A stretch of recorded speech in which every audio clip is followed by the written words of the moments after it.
అడుగుతానయ్యని నాకు అక్కర్లేదు పొమ్మని ఆవిడ. మా పిన్నులు మా ఇళ్లలో మా మేనమాలు ఇళ్లలో ఏదన్నా అయితే గీతే ఒకేషన్కి ఫంక్షన్కి వెళ్ళి రావడమే తప్పించి హైదరాబాద్ చాలా పెద్దదంటారా అని, లేకపోతే వీళ్ళ పిల్లలు అక్కడ ఉద్యోగాలు చేస్తుంది తప్పించి వీళ్ళు వెళ్ళి ఓన్ చేసుకున్నారు అక్కడ. అంత మాత్రం రాష్ట్రం అభివృద్ధి ఏమన్నా ఆగిపోయిందా ఆంధ్రప్రదేశ్ ఉమ్మడిగా ఉన్నప్పుడు?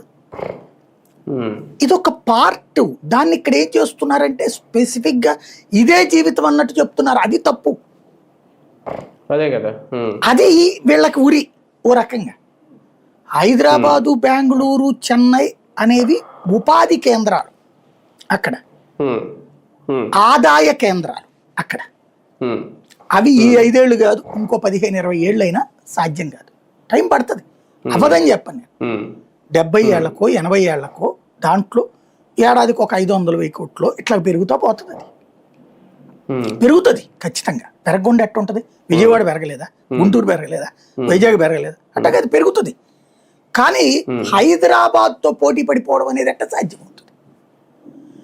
హైదరాబాదు, బెంగళూరుకి ఒక యాడెడ్ అడ్వాంటేజ్ ఏంటంటే అక్కడ మ్యానుఫ్యాక్చరింగ్ సెక్టార్స్ ఎప్పటి నుంచో ఉన్నాయి. కంపెనీలు, ఇండస్ట్రీస్, మ్యానుఫ్యాక్చరింగ్ ఇండస్ట్రీస్, కేంద్ర ప్రభుత్వ సంస్థలు ఎప్పటి నుంచో ఉన్నాయి అవి. తర్వాత సాఫ్ట్వేర్ వాళ్ళు వచ్చినప్పుడు ప్రపంచంలో భౌగోళికంగా చెక్ చేసుకుని ఈ ఏరియాల్లో అయితే అమెరికాతో